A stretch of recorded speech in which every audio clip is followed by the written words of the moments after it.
The Hoard of the Gibbelins by Lord Dunsany. The Gibbelins eat, as is well known, nothing less good than man. Their tower is joined to terra cognita, to the lands we know, by a bridge. Their hoard is beyond reason. Avarice has no use for it. They have a separate cellar for emeralds and a separate cellar for sapphires. They have filled a hole with gold and dig it up when they need it. And the only use that is known for their ridiculous wealth is to attract to their larder a continual supply of food. In times of famine, they have even been known to scatter rubies abroad, a little trail of them to some city of man, and sure enough, their larders would soon be full again. Their tower stands on the other side of that river known to Homer, Horus Okeanoio as he called it, which surrounds the world. And where the river is narrow and fordable, the tower was built by the Gibbelins' gluttonous sires, for they liked to see burglars rowing easily to their steps. Some nourishment that common soil has not, the huge trees drain there with their colossal roots from both banks of the river. There the Gibbelins lived, and discreditably fed. Alderic, Knight of the Order of the City and the Assault, hereditary guardian of the king's peace of mind, a man not unremembered among makers of myth, pondered so long upon the Gibbelins' hoard that by now he deemed it his. Alas, that I should say of so perilous a venture, undertaken at dead of night by a valorous man, that its motive was sheer avarice. Yet upon avarice only the Gibbelins relied to keep their larders full, and once in every 100 years sent spies into the cities of men to see how avarice did. And always the spies returned again to the tower, saying that all was well. It may be thought that, as the years went on, and men came by fearful ends on that tower's wall, fewer and fewer would come to the Gibbelins' table. But the Gibbelins found otherwise. Not in the folly and frivolity of his youth did Alderic come to the tower, but he studied carefully for several years the manner in which burglars met their doom when they went in search of the treasure that he considered his. In every case, they had entered by the door.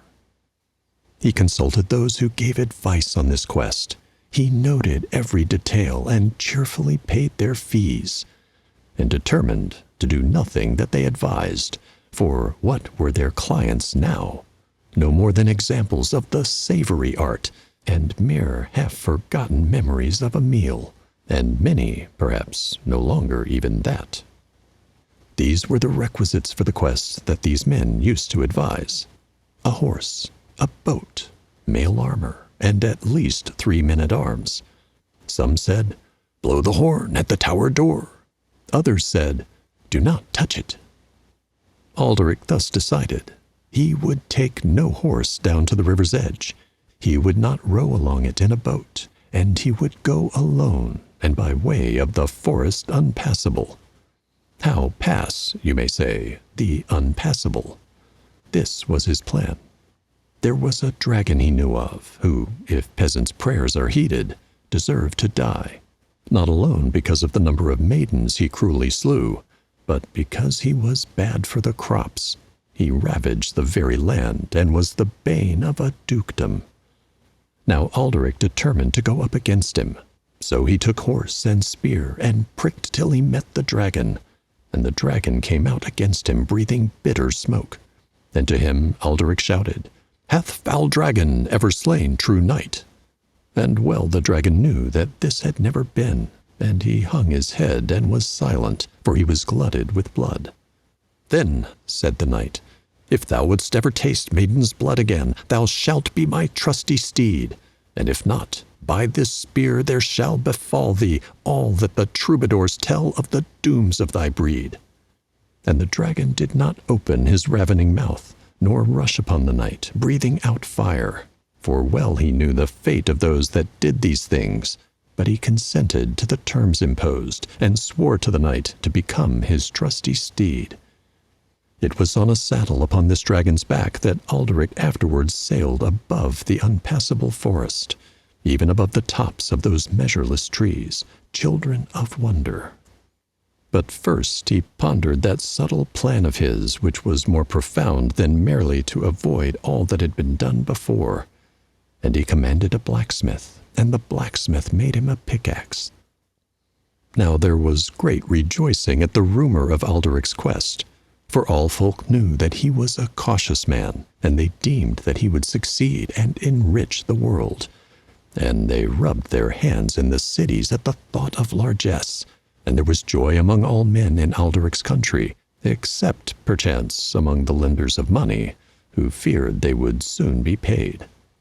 And there was rejoicing also, because men hoped that when the Gibbelins were robbed of their hoard, they would shatter their high-built bridge and break the golden chains that bound them to the world, and drift back, they and their tower, to the moon, from which they had come and to which they rightly belonged.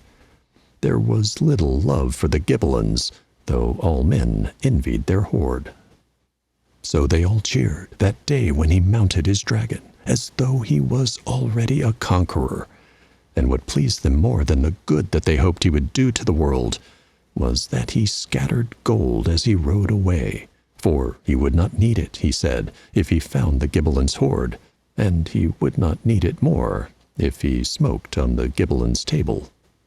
When they heard that he had rejected the advice of those that gave it, some said that the knight was mad, and others said he was greater than those what gave the advice, but none appreciated the worth of his plan.